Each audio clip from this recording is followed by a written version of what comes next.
snowfall.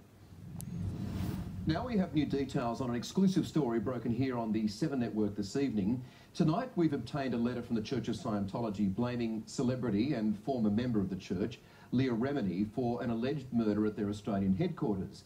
Investigative reporter Brian Seymour joins me now in the studio. Brian, thanks so much for your time this evening. Hey, Michael. Now, you had this exclusive and you have the letter right there. Right what here. does it say?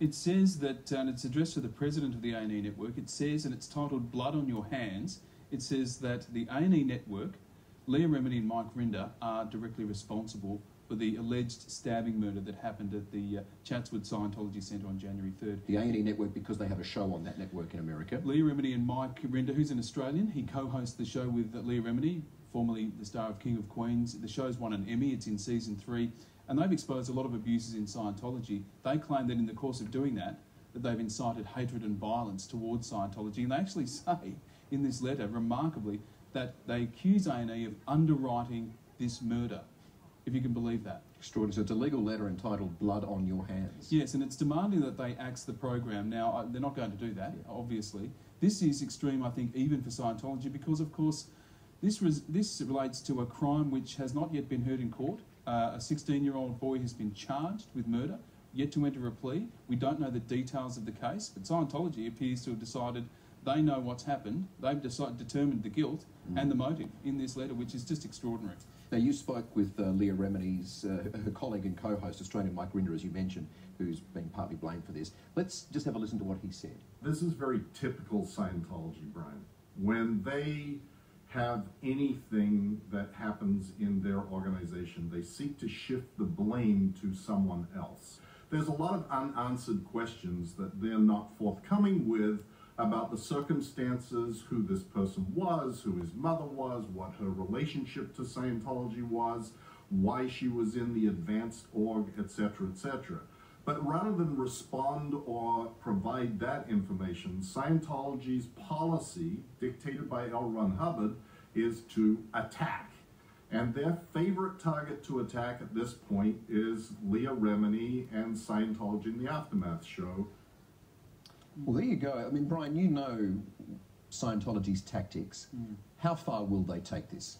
Michael, as far as they possibly can. They will never admit any kind of guilt. They will never accept any kind of responsibility.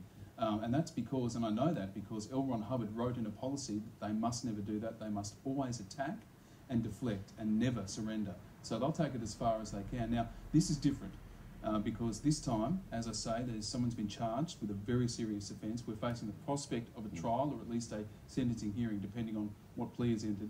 And they're not going to simply be able to obfuscate their way out of some accountability over what at least the circumstances around this are. Well, as you said, this is extraordinary. This is an alleged murder. There is criminal and court proceedings underway, yet they still feel they can issue these legal letters and all sorts of threats. Let me ask you this. I mean, you reported this on 7 News this evening. Have you heard from them since? Has there been follow-up? Yes, we have. I did get in contact with them today. I had a call from Scientology International in Los Angeles saying I'd be getting a statement. In that statement, they restated that the A&E Network, Mike Rinder, Leah Remini, and now 7 News are guilty of inciting hatred and violence and claim that we are putting lives at risk. I did ask them a number of questions about the circumstances leading up to and surrounding what happened on January 3rd. I've told them to take their time and to get back to me.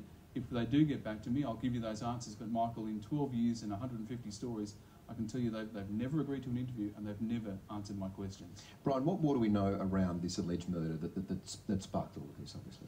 Well, only what's been reported, and that is that the mother was apparently in there to do something called a purification rundown. That's where you spend about 5 weeks in a sauna taking vitamins and niacin, and also doing intense Scientology study. It's a way of recruiting people into the C organisation, which is a very intense, full-time, 365-day-a-year unit within Scientology, and many of those members are required to disconnect from their family. And it's been reported that the 16-year-old boy may have been concerned about being cut off from his mother. We don't know if that's true, but certainly that's what's been reported. All right, Brian Seymour with that exclusive. Thanks for joining us in the studio this evening. My pleasure, Michael. There you go, another one.